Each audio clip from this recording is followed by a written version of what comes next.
We have this incredible organism, and the entire experience is with one fingertip on a cold glass smooth surface. What a lost opportunity, right? Because singing is fundamentally harmonizing your entire organism. You're vibrating at a particular frequency with your entire organism. That voice vibration goes right into your toes, the ends of your hair, maybe even outside too, right? You're vibrating your etheric reality as well. And what about that dandelion is eternal?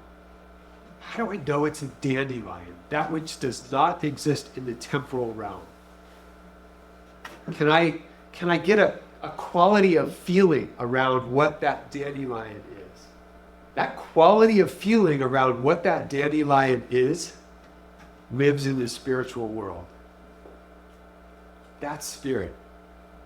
That's archetype. That's idea.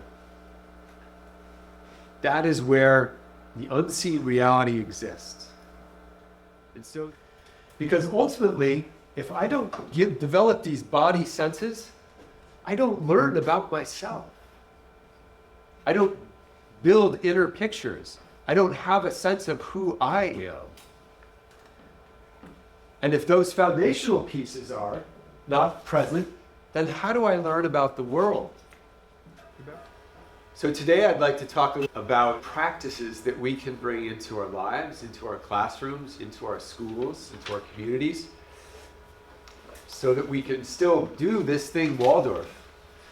We can still bring these pictures to the world. We can still educate children to be able to be conscious, peaceful, loving individuals in this incarnation, but also have the resources to be of the world.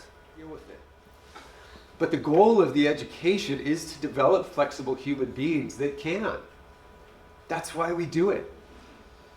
This flexibility of thinking, flexibility of soul. I heard that attention is the currency of the spiritual world. What we pay attention to grows.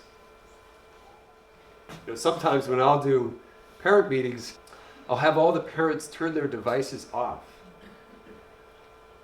Just to experience the anxiety that arises in them when they're not having it on. But experiences like that allow them to start to consider, what is the cost? What is the consequence? Why? Why not? This can get them to start to open that conversation.